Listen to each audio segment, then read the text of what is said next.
Friends 'Mirai' movie directed by Karthik Ghattamaneni గారు. ఈ సినిమాకి ఖచ్చితంగా న్యాయం చేశారంటారా? మూవీ క్లైమాక్స్ చూసాక ఎవరైనా యెస్ అనాల్సిందే. గైస్ మెయిన్ స్టోరీ వచ్చేసి అశోకుడు తన దైవ జ్ఞానాన్ని 9 గ్రంథాలుగా డివైడ్ చేసి 9 మంది యోధులకు సంరక్షించమని ఇస్తాడు. సో వారు ఆ గ్రంథాలని తరతరాలుగా కాపాడుకుంటూ వస్తారు. అండ్ ఈ జనరేషన్లో వచ్చేసి మన మంచు మనోజ్ గారు ఆ గ్రంథాలను దక్కించుకొని ఆ దైవ జ్ఞానాన్ని పొందాలని చూస్తారు. మన హీరో వచ్చేసి చాలామంది సపోర్టర్స్తో మిరాయిని చేరుకుంటాడు. మిరాయ్ హెల్ప్తో విలన్ని ఎలా ఎదుర్కొంటాడు అనేది స్టోరీ. సపోర్ట్ క్యారెక్టర్స్ని కూడా చాలా బాగా ఎక్స్క్యూట్ చేశారు. హీరోయిన్ని సెయింట్గా చాలా బాగా చూపించారు. అండ్ జయపద్ క్యారెక్టర్ని కూడా చాలా బాగా ఎక్స్క్యూట్ చేశారు.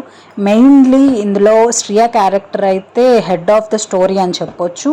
స్టోరీ మొత్తం అంబిక అంటే శ్రియ చుట్టూనే తిరుగుతూ ఉంటుంది. మెయిన్లీ ఇందులో హీరోకి ఒక బ్యాక్గ్రౌండ్ ఉంటుంది, అలాగే విలన్కి కూడా పాస్ట్ ఉంటుంది. అండ్ మన మిరాయికి కూడా ఒక స్టోరీ అనేది ఉంటుంది, మైథాలజికల్ స్టోరీ. వీటన్నిటిని కూడా చాలా క్లియర్గా అర్థమయ్యేలాగా ఎక్స్ప్లోర్ చేశారనమాట అందరికీ. ఇందులో కామెడీ వచ్చేసి 2 టైప్స్ కింద ట్రై చేశారు. ఒకటి పోలీస్ క్యారెక్టర్, ఇంకోటి వచ్చేసి గెటప్ సీను. నాకైతే పోలీస్ క్యారెక్టర్ది అంత కామెడీ అనిపించలేదు. బట్ గెటప్ సీను అయితే స్క్రీన్ మీద ఉన్నంతసేపు అయితే కామెడీ ఫుల్ పండింది. నాకైతే చాలా కామెడీ అనిపించింది. మ్యూజిక్ విషయానికి వస్తే బీజిఎం ఇంకా సాంగ్స్తో స్టోరీని ఇంకో లెవెల్కే తీసుకెళ్లారు. థియేటర్లో అయితే ఈ విజువల్స్ మంచి థియరటికల్ ఎక్స్పీరియన్స్ అయితే ఇస్తాయి. నాకైతే ఫస్ట్ హాఫ్ కొంచెం బోరింగ్గా అనిపించిన, సెకండ్ హాఫ్ అయితే మాత్రం మంచి కంబ్యాక్ ఉంది ఫ్రెండ్స్. తేజ సజ్జా గారు యాక్టింగ్తో ఇంకా మన Manchu Manoj sir villain క్యారెక్టర్తో super పర్ఫార్మెన్సే ఇచ్చారు.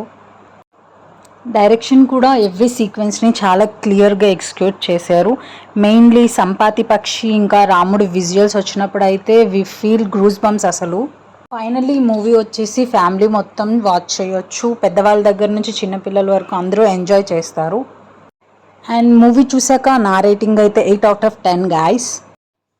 నా మూవీ రివ్యూ మీకు నచ్చినట్లయితే లైక్ చేయండి, కామెంట్ చేయండి అండ్ నా ఈ ఛానల్ని సబ్స్క్రైబ్ చేసుకోండి ఫ్రెండ్స్.